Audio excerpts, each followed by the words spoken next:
We hope the Deadmans feel better, and we're glad you could stay, and hopefully it will be a profitable afternoon as we spend a few moments continuing the theme from this morning.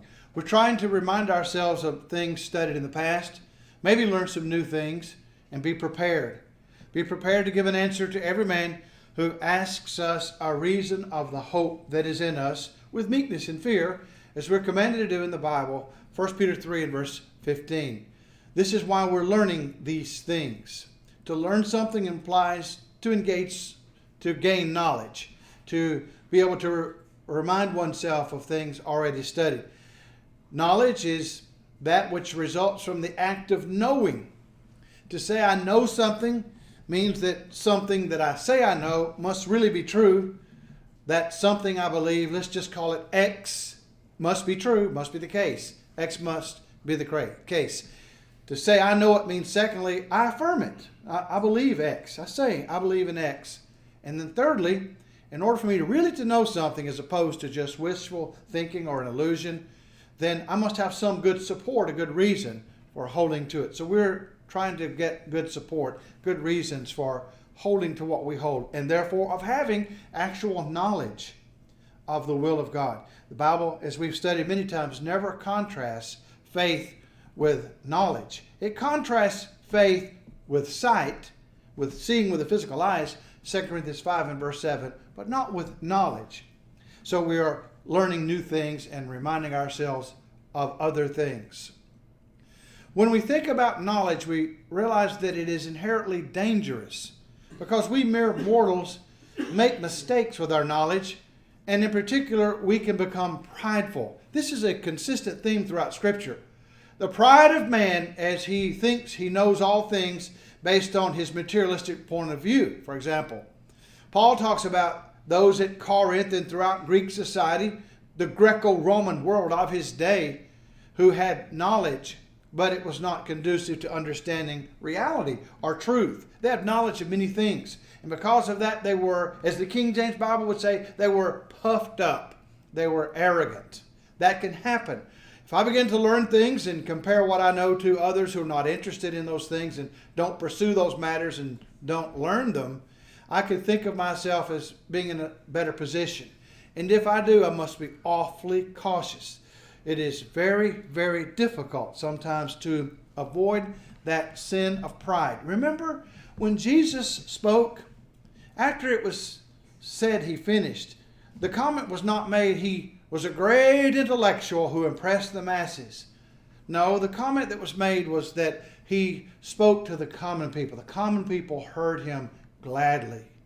That ought to be our goal. To take these truths and to distill them down in such a way that the common people will hear them gladly. And yet, as we gain knowledge about some of this information, we looked at some details about some biological science facts and some questions concerning the cosmos. When we look at that, we realize we are, as it were, putting a weapon in our pocket, in a sense. And some of us realize there is a need to do that in our dangerous day in which we live, to be protected and to protect our loved ones with the hope. Never ever is it necessary to pull out that weapon in anger. But if it were necessary, one wants to have it. And if it's necessary to use the information we're learning for some situation, one wants to have it for that. But in the majority of cases where we are talking to others about their souls, we don't have to go into all the details. Just a few will work. I remember reading from William Lane Craig, who was a renowned Christian apologist, that he was talking on one occasion to a university group, and there was a young Chinese woman there who was listening. She spoke English very well, and it didn't take much to get her to leave her agnosticism and to become a theist, a believer in God. And he was marveled by the fact that she had so quickly made that transition. And he commented on that. And he found out from her that she was simply looking, searching for something. She knew there had to be information out there. And as soon as she saw it, she latched hold of it. I had a similar situation in Cuba many years ago. A medical doctor, in fact, a neurologist, one of the country's most profound. He happened to be a member of the Church of Christ. But being reared in that communist system, he was constantly vexed by the materialism, the atheism they crammed down his throat in all of his studies in school. He was denied privileges, not allowed to own an automobile that most medical doctors will get when they graduate in Cuba, because they have to go off and do a stint in a foreign country as missionaries, medical missionaries for Marxism. Well, he's not a Marxist, living in a Marxist country, and they wouldn't allow him to go, so he never got a car. He had to ride a bicycle. But as he heard us talk about Christian evidences in the city of Havana, I remember seeing that glow on his face, as it were, and a smile that came to him, writing down notes frantically and coming up saying, "This is what I've been looking for." I knew it had to be there. I knew there had to be a way to answer them.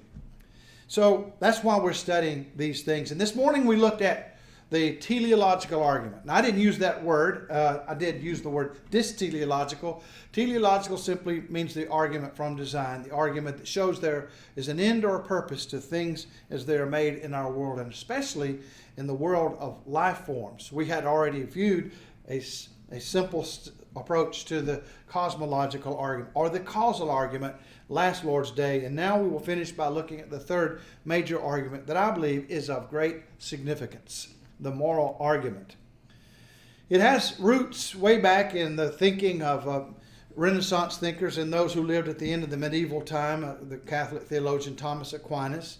Later on in the Enlightenment, Immanuel Kant, who denied that it's possible to know God by our reason, said our theoretical reason would never lead us to an understanding of what he called the noumenal realm, as beyond the phenomenal realm, the world of nature, as opposed to the world of grace, as we looked at another category this morning. But he said we can have practical knowledge of God by means of the morality that's within us, our sense of duty. We here reviewed the Warren-Flew debate a number of years ago on a YouTube video that is a recording of that debate, and heard Dr. Warren make some very good arguments to this effect. I believe that there is a biblical principle involved, and it's mentioned in Romans 2:24 and following, where Paul shows us that even the Gentiles who do not have the law, that is the law of Moses in this context, still have a sense of right and wrong. Even for those who've never been trained in the Mosaic teaching, there is this view that some things are right, some things are wrong. The question then is this: how explain the fact we humans think in those terms, moral categories? And secondly, what would make anything right or wrong by definition? What makes it right or wrong? What is the principle involved? And we ask these questions because they contribute to our understanding of the existence of God. The argument can be stated in this way, and I'll frankly admit this is not my argument. I did tweak it and change it a little bit, but the basic argument comes from our Dr. Warren, our brother in Christ, who went to his reward a few years ago. And he has two steps to the argument. Now, brethren, let's pay attention. This is so easy for us to grasp, and it's something we can use. He says we start out with a simple conditional statement. Conditional. Here's the condition. Starts out with if.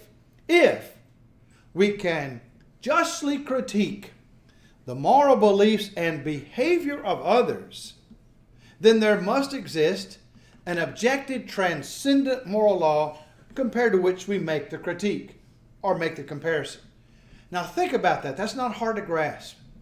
If it's possible to look at others and say, I think that was not right. If it's possible to look at my own life and say, I have a duty to do this or that, then it's possible to critique our beliefs and our behavior. And we all know, of course, that happens. Now, many people resist it. They don't want their own lifestyle judged or critiqued, and yet we know we can all do it. And the irony is, whenever we say the Bible says, and others will cry, well, you're judging me, they are in effect judging us for judging. They're critiquing us for critiquing. It's unavoidable. So the conditional statement, I believe, is one we can accept. Because if it's possible for us to critique others, and it's a just critique, in other words, not just my whim, such as saying, I don't like your behavior, I don't like it. Or, I like what she does, I don't like what he does. If it's more than that, then there must be some objective standard, some moral law that's higher than any given human being or any given culture. And yes, we can and we do justly critique the moral beliefs and behavior of others. It's sad to read about things that most of us would agree are bad. In Pakistan, it's possible for a man to have his wife murdered in cold blood if he simply sees her with another man. I'm not talking about catches her in an act, an illicit act, but if she's just with another man, and especially unchaperoned, he can kill her with impunity. That's their culture. Our liberal eggheads tell us today, that's just the way they are. We have to respect it. Well, no, we don't have to respect it, and we don't respect it. The vast majority. Well, we're cowed. The elites tell us we should respect it, but the elites don't respect it. They think it's a revolting behavior, but for political reasons, they often will pretend to defend it. You have forced female circumcision in some cultures. You have the female's binding of her legs so that as she gets older, she'll walk in a petite, funny way. Or she's basically crippled for life. From being a little baby girl, they tie up her feet, her legs, so that she cannot walk normally. And we say, that's wrong. That's terrible. And the nature of things, it's just wrong to do that. Oh, but it's their culture. And yet we can say it's possible to critique another culture. At the Nuremberg trials, about which we've studied several times, just at the end of World War II, many Nazis were placed on the judgment seat, and their lives were compared, their actions, to a higher standard. But what was that standard? Many of them were hanged. Many of them were jailed for long periods of time. Why? What was the standard they violated? In their defense, the ex-Nazis, and the same ones who still were Nazis, would say things like this: we were just following orders. When we slaughtered millions of Jews, we were just following orders. Our country commanded us to kill those people, and we were good soldiers, and it is our duty to follow orders and not question them. That didn't fly with the court. Somebody said, well, you had no right to go in and impose your allied law on a defeated nation. And yet, as it was pointed out in the trials itself, it was not a matter of the law of the Allies. The law of Great Britain was not judging the Nazis, nor the law of the United States, nor of The Hague or any international convention. Because if any of those laws had said it was okay what the Nazis did and had condoned it, and if all the laws of all the nations of the world had conspired to say, yes, they're off the hook, they were just following orders, it would still be wrong. What they did, it would still be wrong. But how can you say that unless there is a higher standard against which we can make the critique? And we can. And the fact that we can do so means there must be a moral law. I don't think many would question that. A few do, but most accept the fact there is a moral law. Now that's the first step. And that's not too hard to get out of the way. Then the second step is the one that most leads to our conclusion. If there exists an objective transcendent moral law, compared to which we critique the moral beliefs and behaviors of others, then a personal, timeless being must exist whose will is the source of that law. Now, this is a little more controversial because there have been suggestions made about how the law may exist apart from God. And yet we want to argue that it makes no sense to speak of a higher moral law apart from a personal God. And we can show there does exist such a moral law as we just did in step 1 of the argument. And thus, if this argument is valid, and we believe that it is, a personal timeless being must exist, if the first premise is true. Well, let's think about it. How we can answer the objections they will want to throw at this. First, well, they would say morality is personal, it's private. You have yours, I have mine. They have theirs. And nobody should judge anybody else's morality. But we just said a while ago, they're judging my morality when I judge other people's morality. It is a type of snobism to the nth degree to say we figured it all out.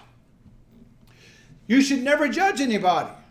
And you people in the pews need to stop doing it. It's wrong for you to judge others. The very idea, what are they doing? You cannot get away from judgment. Everybody does it. We all know that morality is not subjective. We know real morality. When we're talking about morality and we're not just playing, we're not playing games. When we're speaking of true duty, We're talking about that which must be done no matter what. Some things are absolute. It was wrong for the Carthaginians to kill innocent babies. It was wrong for the Nazis to murder 6 million Jews. It was wrong for the Marxists of the Soviet Union to murder countless millions more in the name of social reform.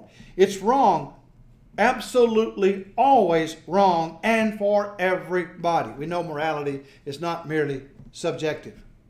Some student in a philosophy class jumps on the bandwagon of moral relativism and subjectivism. He writes a brilliant term paper. Oh, he's researched it. He's gone to all the best libraries.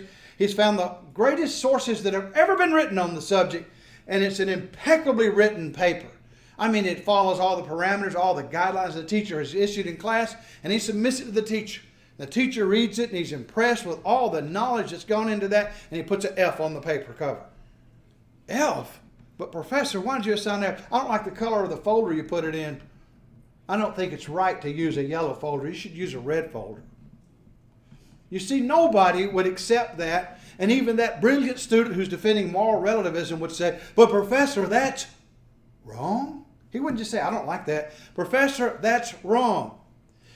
You cannot say, for example, that to say murder is wrong is equivalent to saying, ugh, I don't like murder. Or to say that keeping one's word is right is to say, hey, I like to keep my word. It's much more than that. We realize it far transcends that. Morality, that's real morality, is objective. It cannot be subjective, or it's really not morality at all, if it's subject to the individual. If every man's a law unto himself, then the axe murderer is perfectly justified in what he does. The serial killer, he has his own inner logic for why he does what he does. And it's perfectly sensible, perfectly right for him, given moral subjectivity, moral relativism. But everybody realizes that can't fly. So, of course, morality is absolute. Somebody says, well, the theory of evolution explains why we have ethical behavior. The good that we think of, that's the standard we are looking for, must inhere in Darwinian evolution. It's just in the stuff of the world. Does that make any sense, though, to consider quasars and rocks and chemicals having goodness in them? You know, if a rock falls down a hill because of a minor earthquake and it tears up a car and kills innocent people inside, did the rock do wrong? No, it just did what rocks do, given the weight of the rock and the law of gravity.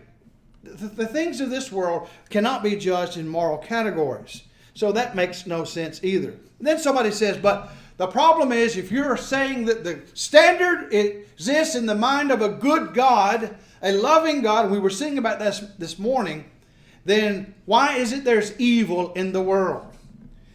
Well, we have to ask ourselves, what are the senses of that word evil? There are at least two. One is to say hurricanes and rocks rolling down hills, for example, and fires, forest fires that destroy man's abode. Those things are evil. Those things are evil. Well, that's using evil in one way. But that's not the most exact way to use the word. Normally when we think of evil, we're talking about choices that are made and that can be judged by a standard. Choices that come short of goodness as per that standard. So we can say a person's sin is evil. That's intrinsic evil. So the question is not why do rocks roll down hills and hurt people sometimes. That has to do with the simple laws of nature, and we live in a world that's ordered and that's regular. God made it that way. And sadly, there are consequences sometimes that are against man. A hurricane will come in and destroy a city, for example, New Orleans. Wipe it off the map, nearly. And we think, what a horrible evil. And yet marine biologists tell us it's one of the best things that could have happened to the Gulf Coast at that area. All the nutrients that come into the estuaries and that are brought in and out, and the churning up of the sea, there's great good to the ecosystem that comes later from a hurricane. So it all depends on our point of view as whether something is evil in the material world. But let's look at intrinsic evil. Why would God allow it to exist?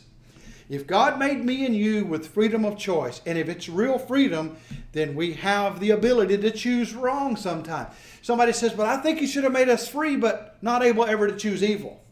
That's not freedom. If I were free, but could never choose evil, then I'm not free. But if I can choose evil, and sometimes I will of my own accord, that's why there is evil in the world. It assumes too much to say a good God could not permit evil to exist for a while, intrinsic evil, sin in this world. It is to assume the premise that a good, all-powerful being seeks to destroy evil to the furthest extent of his ability, always, at every moment. And that's not always in keeping with the will of God. He has a reason to allow freedom to exist, and thus the consequence of evil. So we can say the problem of evil, when you say something's intrinsically evil, it's the flip side of the problem of good. What makes something intrinsically good? You cannot know evil apart from good. And therefore, we're right back to square one when we looked at those two steps about how we understand the moral law coming from a moral lawgiver. So that's a simple statement of the moral law. And everybody understands it. I know there are nihilists in our day and moral relativists who claim that they don't have a morality, but everybody, even the psychopath, has some sort of morality about which he or she lives. When we take those three arguments, the causal argument, the design argument, and the moral argument, and put them together, what have we learned about the cause of the world? It's non-material, infinite, and unlimited. It is eternal and timeless, as we saw. Personal, because of the design argument, and good. I don't mean just some good, I mean all good. An all good, all holy Father.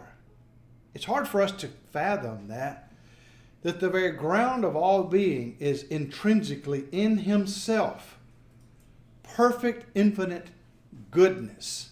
No imperfection, no defect of any kind, no impurity. That's why when we sing, God is love, we need to understand the profound statement we're making and that the Bible makes. God is all good. We have to believe that based on the fact we can critique one another's behavior and beliefs about morality. Somebody says, well, in cultural relativism, you have in one society one set of beliefs about law and another a different, and they're not the same. But they're not that vastly different. Almost all cultures believe it's wrong to run away in battle when you should be defending your kit and kin, your whole country. Almost everybody believes it's wrong. Everybody, as far as I know, believes it's wrong for a man to go around double-crossing every person that's ever been kind to him. It doesn't matter whether you're in China or India or the South American rainforest. Any culture believes those sorts of things. Some cultures think you can have more than one wife. Some cultures think you can get by without even being married. But there's no culture that says a man can have any woman he wants. Just take any woman he wants. No, it would be wrong to do that. There is a basic sense of morality in every country. And that suggests that God must be the cause of all this belief in morality. So when we look at what we've studied, we draw some practical conclusions. First, as I emphasized this morning, we can have assurance and not be stuck in the doldrums of doubt and unbelief and uncertainty. We can know God through nature. Not everything about God, not the plan of salvation. It takes special revelation in Scripture to tell us that. But we can know we're guilty. We can know we have sinned, and there is no excuse. Paul says that in Romans 1 and verse 20, that they are without excuse, the pagans who don't know God, who deny God, because what can be known of God is made manifest unto them by the things that are made.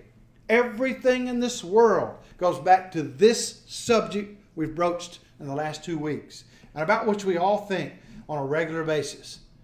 Politics, history, science, sociology, everything goes back to this one question. Is there a God? And the answer is a resounding yes. And we've mentioned this morning that there's a place where we can find His will revealed to us, and it is the inspired Scriptures of the Hebrews and the Christians, given by the inspiration of God. So, I must conclude in my own life the following. I got to get ready. If I'm not ready, then it's the most precarious position any human could find himself in. Are you ready? Ask yourself, am I ready to meet Him now? Or am I just gambling that it won't be so bad? Maybe He's not sin avenging after all. Maybe by being all good, He's not just. And yet the Bible teaches He's not only good, but He's also just. Am I wagering, betting, that He might not punish me after all? Well, the truth is, I'm going to die, as we've mentioned several times and reminded ourselves, and thus I've got to consider these questions. And we've got to be ready to give an answer to others who ask about these questions. This afternoon, if you need to obey the gospel, please do so. Be baptized for the remission of sins. If you need to get right with God as an erring child of God, this is the chance for you to do that while together we stand and sing.